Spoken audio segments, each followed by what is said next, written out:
ಇನ್ನು ಕೋಲಾರದಲ್ಲಿ ಧಾರಾಕಾರ ಮಳೆಯಾಗ್ತಿದೆ. ಬ್ರೇಕಿಂಗ್ ಬರ್ತಾ ಇದೆ, ನೋಡೋಣ.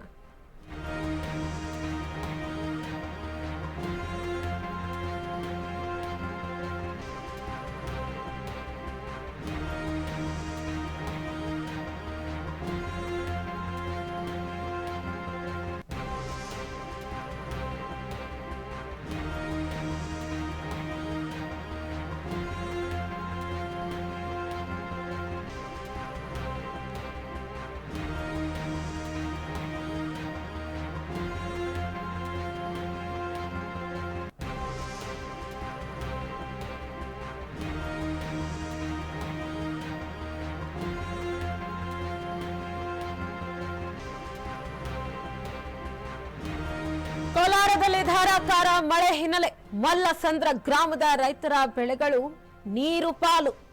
ನಿನ್ನೆ ಸಂಜೆ ಸುರಿದ ಮಳೆಗೆ ಬೆಳೆಗಳು ಜಲಾವೃತ. ನೀರಿನಲ್ಲಿ ಕೊಚ್ಚಿ ಹೋದ ಸೌತೆಕಾಯಿ, ಬೀನ್ಸ್, ಹೂ, ಹಲವಾರು ಬೆಳೆಗಳು.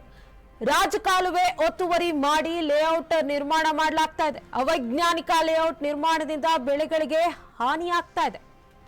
ಮಳೆ ನೀರು ಹರಿಯಲು ಯಾವುದೇ ಕಾಲುವೆ ಮಾಡಿಲ್ಲ. ಇದರಿಂದ ಮಳೆ ನೀರು ಲೇಔಟ್ನಿಂದ ತೋಟಗಳಿಗೆ ಬರುತ್ತೆ. ಲೇಔಟ್ ಮಾಲೀಕರ ವಿರುದ್ಧ ಇದೀಗ ಕ್ರಮಕ್ಕೆ ರೈತರು ಆಗ್ರಹವನ್ನು ಮಾಡ್ತಿದ್ದಾರೆ. ಮಳೆ ನೀರು ಹರಿಯಲು ಯಾವುದೇ ಕಾಲುವೆ ಮಾಡಿಲ್ಲ. ಇದರಿಂದ ಮಳೆ ನೀರು ಲೇಔಟ್ನಿಂದ ತೋಟಗಳಿಗೆ ಬರುತ್ತೆ. ಲೇಔಟ್ ಮಾಲೀಕರ ವಿರುದ್ಧ ರೈತರು ಕ್ರಮಕ್ಕೆ ಆಗ್ರಹಿಸಿದ್ದಾರೆ.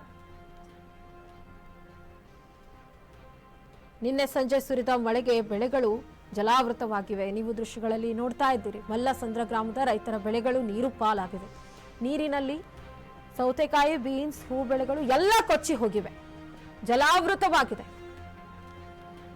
ರಾಜು ಕಾಲುವೆ ಒತ್ತುವರಿ ಮಾಡಿ ಲೇಔಟ್ ನಿರ್ಮಾಣ ಮಾಡ್ತಿದ್ದಾರೆ. ಆದ್ರೆ ಇದೊಂದು ಅವೈಜ್ಞಾನಿಕ ಲೇಔಟ್ ನಿರ್ಮಾಣದಿಂದ ಬೆಳೆಗಳಿಗೆ ಹಾನಿ ಉಂಟಾಗಿದೆ. ಮಳೆ ನೀರು ಹರಿಯಲು ಯಾವುದೇ ಕಾಲುವೆ ಮಾಡಿಲ್ಲ. ಹಾಗಾಗಿ ಈ ರೀತಿಯ ಅವೈಜ್ಞಾನಿಕ ಲೇಔಟ್ ನಿರ್ಮಾಣದಿಂದ ಬೆಳೆಗಳಿಗೆ ಹಾನಿಯಾಗಿದೆ.